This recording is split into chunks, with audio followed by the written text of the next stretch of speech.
Assalamualaikum warahmatullahi wabarakatuh. Sebelumnya perkenalkan, nama saya Belinda Agustiana dengan NPM 22060552584 dari Program Studi Teknik Mesin Angkatan 2022 dari kelas Sistem Konversi Energi 01.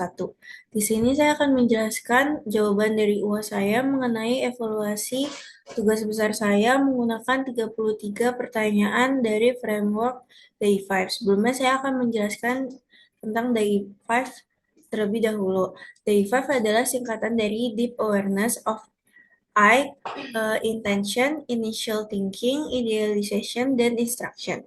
DAI5 adalah kerangka berpikir pemecahan masalah yang disusun dalam 5 langkah inti. Yang pertama, Deep Awareness of I, yaitu langkah dasar yang melibatkan pengingatan secara terus-menerus kepada yang satu dan satu-satunya Sang Pencipta.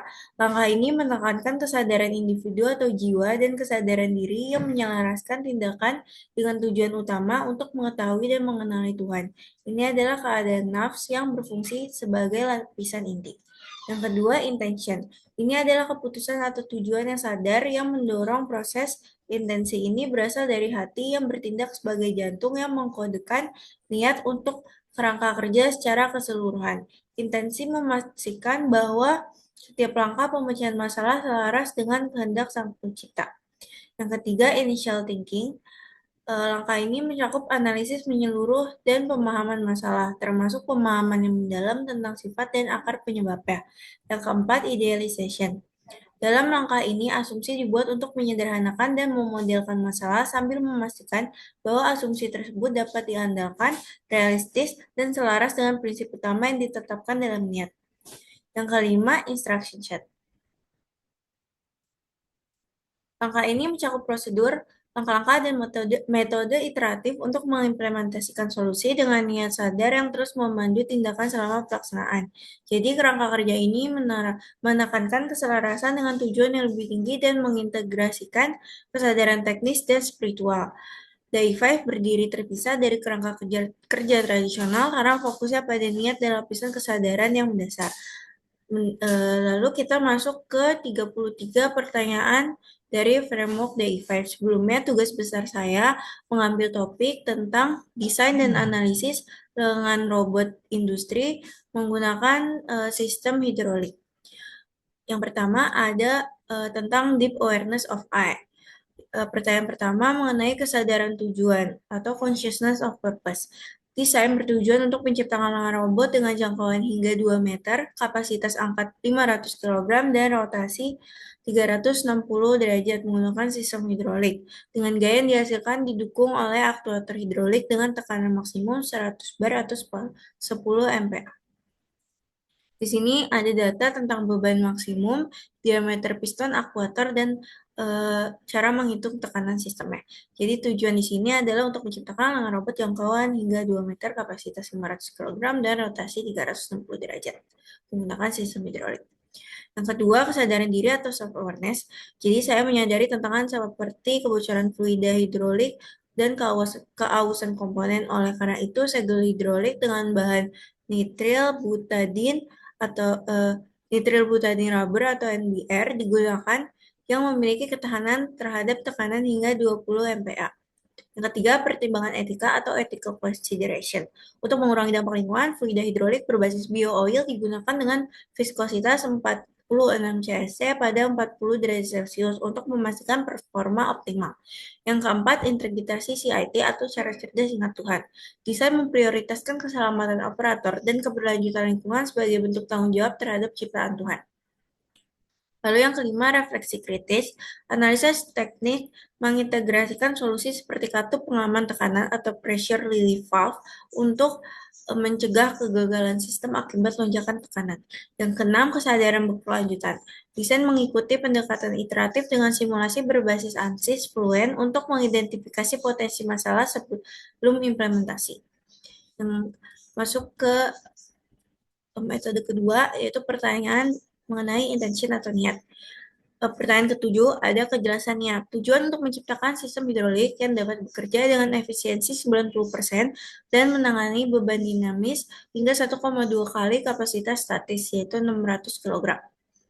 Lalu pertanyaan ke-8, keselarasan tujuan. Desain memenuhi kebutuhan manufaktur untuk memindahkan benda berat dengan presisi tinggi sambil mempertimbangkan biaya operasional. 9, relevansi niat. Dengan robot akan digunakan di industri logistik untuk memindahkan barang berat seperti komponen mesin dengan presisi kurang lebih 1 mm.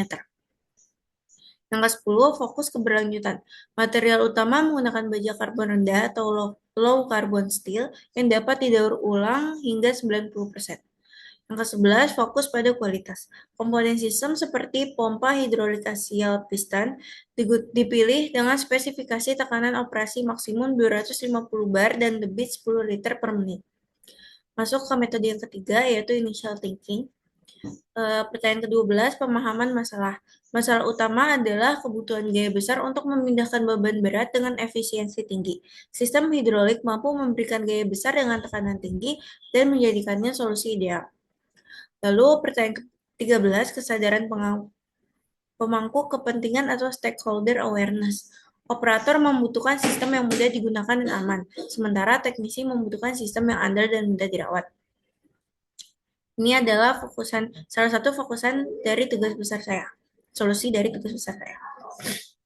Pertanyaan ke-14, analisis kontekstual. Di lingkungan industri, sistem ini harus bekerja pada suhu 10-50 derajat Celcius.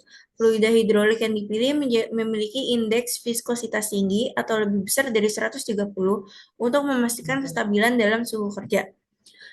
Nomor 15, analisis akar masalah atau root cause analysis. Kegagalan biasanya disebabkan oleh tekanan sistem yang tidak stabil atau kebocoran fluida. Untuk mencegah hal ini, katup pengatur tekanan dan segel berkualitas tinggi digunakan. Lalu perhitungan tekanan saya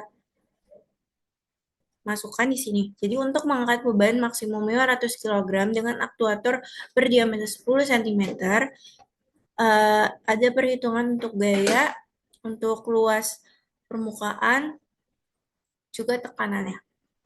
Selanjutnya nomor 16, relevansi analisis. Simulasi menunjukkan bahwa tekanan maksimum sistem adalah 6,25 bar yang aman untuk aktuator dengan spesifikasi hingga 100 bar. Nomor 17, penggunaan data dan bukti. Hasil simulasi menunjukkan bahwa efisiensi sistem mencapai 89,7% yang mendekati target 90%. Lalu metode selanjutnya yaitu idealization. Nomor 18, kejelasan asumsi. Asumsi yang digunakan pada tugas besar saya yaitu beban dianggap merata di sepanjang lengan dan tekanan fluida konstan selama operasi. Nomor 19, kreativitas dan inovasi. Di sini kita menggunakan sensor tekanan berbasis piezoelektrik untuk memonitor tekanan secara real time. Selanjutnya nomor 20, realitas fisik.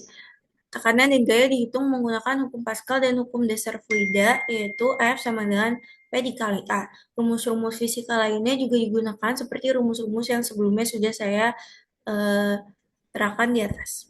Nomor 21, keselarasan dengan niat. Desain memastikan keselarasan antara kebutuhan teknis dan tujuan keberlanjutan. Nomor 22, skalabilitas dan adaptabilitas. Desain modular memungkinkan penggunaan aktuator lebih besar untuk kapasitas hingga 1 ton. Nomor 23, kesederhanaan dan keanggunan. Jalur fluida dirancang sederhana untuk mengurangi kerugian tekanan. Selanjutnya, metode instruction atau instruksi. Pada nomor 24, ada kejelasan langkah. Langkah-langkahnya meliputi identifikasi kebutuhan beban dan jangkauan, menghitung tekanan dan gaya, memilih komponen, melakukan simulasi menggunakan perangkat lunak seperti ANSYS, dan melakukan uji coba fisik. Selanjutnya nomor 25 yaitu kelengkapan. Sistem mencakup pompa hidrolik untuk menyediakan tekanan, atau pengatur untuk kontrol tekanan, silinder hidrolik untuk menghasilkan silinder hidrolik untuk menghasilkan gaya, reservoir untuk fluida hidrolik, pipa dan konektor yang dirancang untuk menangani tekanan hingga 150 bar. Lalu nomor 26 ada interpretasi fisik. Prinsip Pascal diterapkan untuk mentransfer tekanan secara merata dalam fluida. Seperti sebelumnya yang sudah saya paparkan bahwa kita menggunakan rumus F sama dengan P dikali A, di mana F dihasilkan oleh fluida yang bekerja pada piston dengan tekanan tertentu. Lalu contoh implementasinya yaitu saat mengangkat beban 500 kg, aktuator menghasilkan gaya F sama dengan 4.905 Newton yang diteruskan ke lengan robot melalui sambungan engsel atau hinge joint. Posisi diatur dengan kata pengontrol aliran atau flow control valve yang mengatur kecepatan aktuator. Selanjutnya, nomor 27, minimalkan kesalahan. Adanya prosedur pengujian, yaitu semua koneksi pipa diperiksa untuk memastikan tidak ada kebocoran menggunakan uji tekanan dengan hydrostatic test. Lalu adanya redundansi yaitu katup pengaman atau safety valve dipasang untuk melindungi sistem dari lonjakan tekanan. Dan kalibrasi yaitu sensor tekanan diuji ulang setiap 6 bulan untuk memastikan akurasi pembacaan. Selanjutnya nomor 28, verifikasi dan validasi. Verifikasi desain yaitu simulasi pada ANSYS memastikan gaya dan tekanan bekerja sesuai desain.